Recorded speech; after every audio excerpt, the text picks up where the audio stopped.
to talk to you guys about these chemical pregnancies because I think there's a lot of question around what they are because of the name. A lot of people think that it is not really a pregnancy. It's just maybe something chemical that happens that makes you have a positive pregnancy test, but you actually weren't pregnant. And then some people say, well, what's the difference between an early miscarriage and a chemical pregnancy? So I wanted to talk to you guys about this and what I've experienced going through 8 of them. And maybe this will help some of you through it if you think you're going through one or you have gone through one. If nothing else, maybe this will give you some sort of comfort in knowing that you can have multiple chemical pregnancies, multiple early miscarriages, and still go on to have healthy pregnancies, full term, and have children.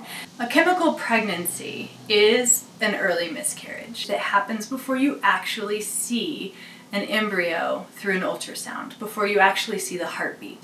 So this is usually before 6 weeks when you miscarry. Now, most times what happens is you'll get a positive pregnancy test.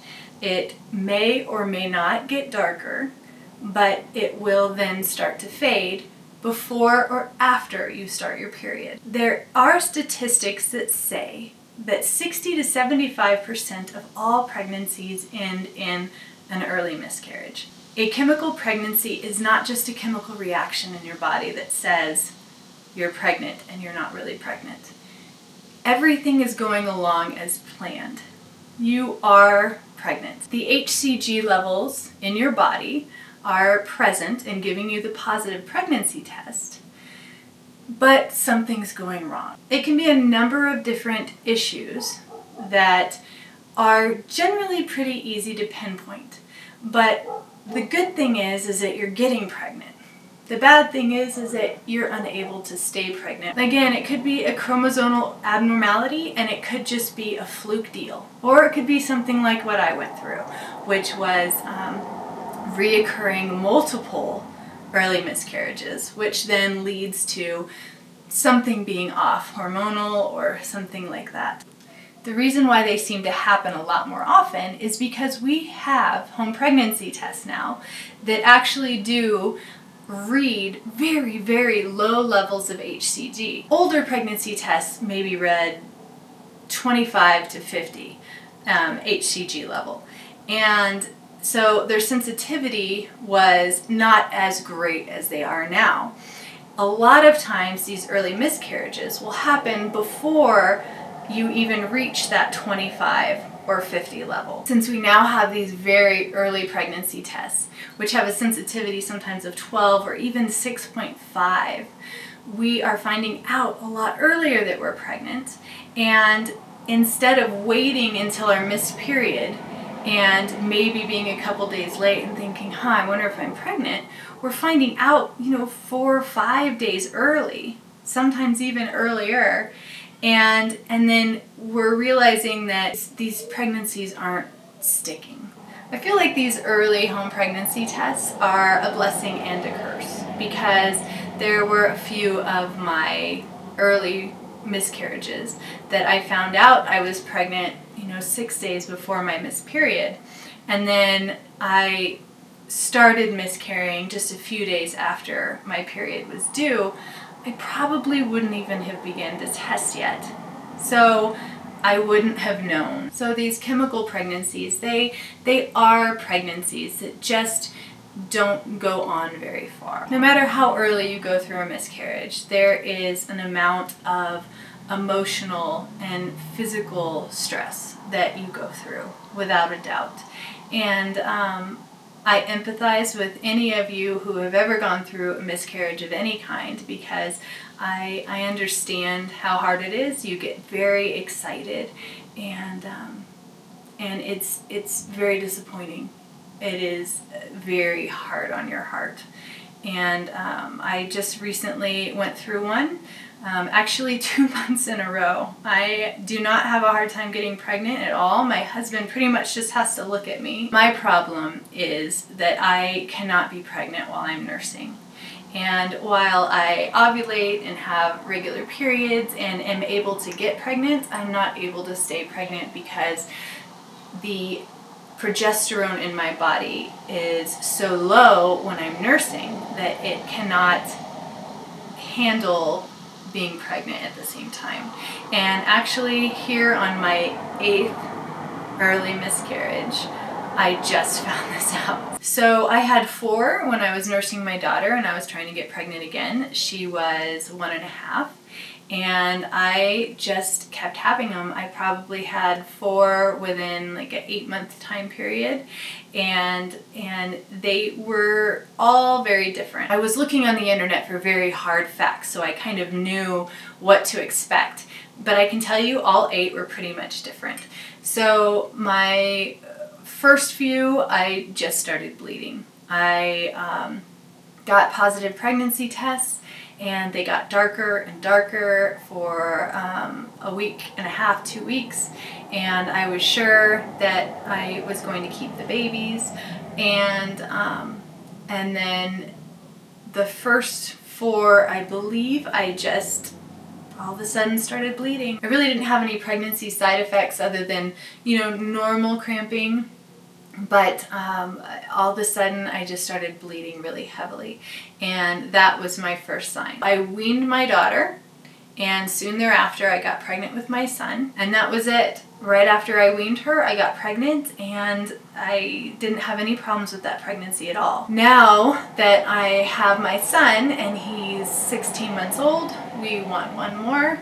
And I've gotten pregnant 4 more times, and I've lost all 4 of them. These were kind of different. The first 2 were the same as my first 4, where the pregnancy was going great. I was getting positives on first response, on internet cheapies, and even Clear Blue Digital, and then I just started bleeding. The last 2 were really different, and I wanted to talk to you guys about that because I wanted you to see that there is a lot of variation in how a chemical pregnancy or an early miscarriage can go.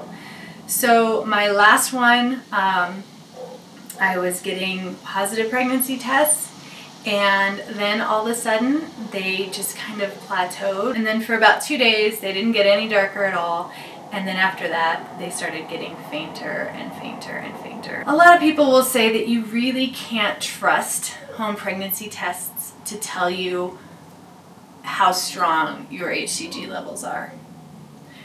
If you do it correctly, I think that they can be a good indicator, meaning you have to have the same kind of circumstances surrounding when you take the test, how you take the test, the time of day, all that stuff. What I did is I would have the same brand of test. I would take them the same time of day with the same time period of hold. So I would maybe not go to the bathroom for 3 hours, and I wouldn't drink anything within those 3 hours, so that there was kind of a standardized way of being able to read the tests to see if they were getting darker. Now I know this sounds like a lot of work and that it might be a bit obsessive, but when you've had multiple miscarriages, and I know some of you out there know what I'm talking about, it's scary when you get pregnant again because you want to be excited, but you're very guarded, and you want to be able to have something to hold on to tell yourself that this one is going to work. So with the second to last miscarriage, the tests kept getting fainter and fainter, and my period hadn't come yet. So I had about a week when the test just kind of faded to nothing, that I had to wait for my period to come. And it was an interesting one. It was a lot longer than my normal period, a lot heavier than my normal period. It's about 2 weeks long, and it was probably a much further along miscarriage than I had had before. So that might have something to do with it.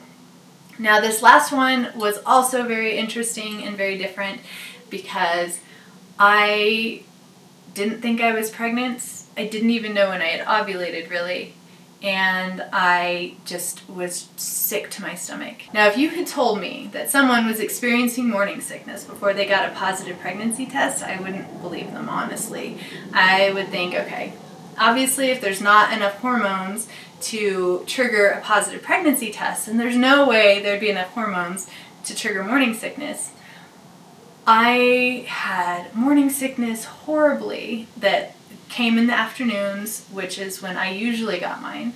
I thought I had the stomach flu. My husband even said, "Oh my gosh, I think you're experiencing morning sickness."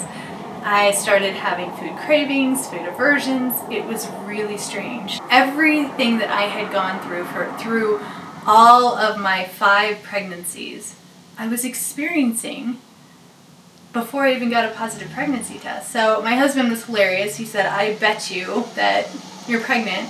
And I said, "Oh, I took a pregnancy test and I'm not." And he said, "Just give it a few days." And sure enough, I was pregnant. I started getting positive pregnancy tests. They started getting darker and darker. And then again, I started bleeding.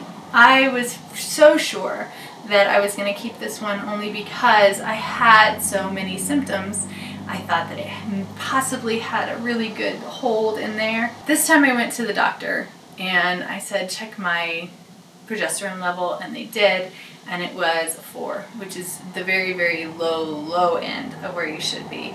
And they gave me progesterone supplements to help boost it, but unfortunately for this pregnancy it was too late. I've seen a few videos on YouTube on chemical pregnancies and early miscarriages, and I think a lot of people try to discount these as not, again, being actual pregnancies and not as hard to go through because you haven't been pregnant that long.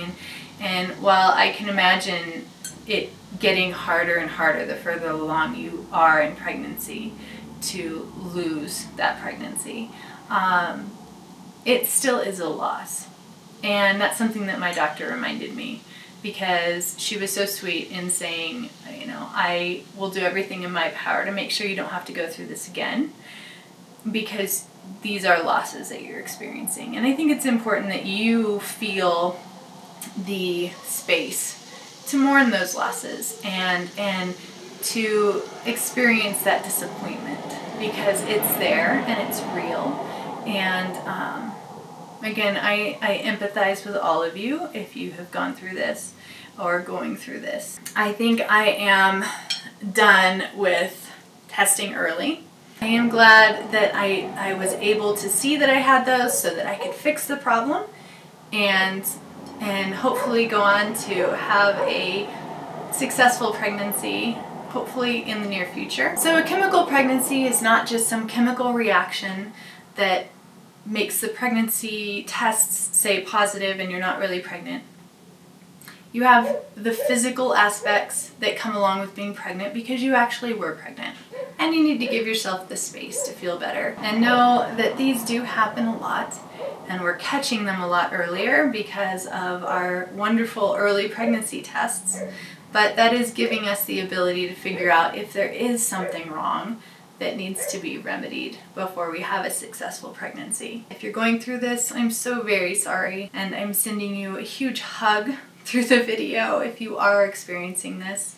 And just keep your chin up, give yourself space to recover emotionally and physically, and then try again soon.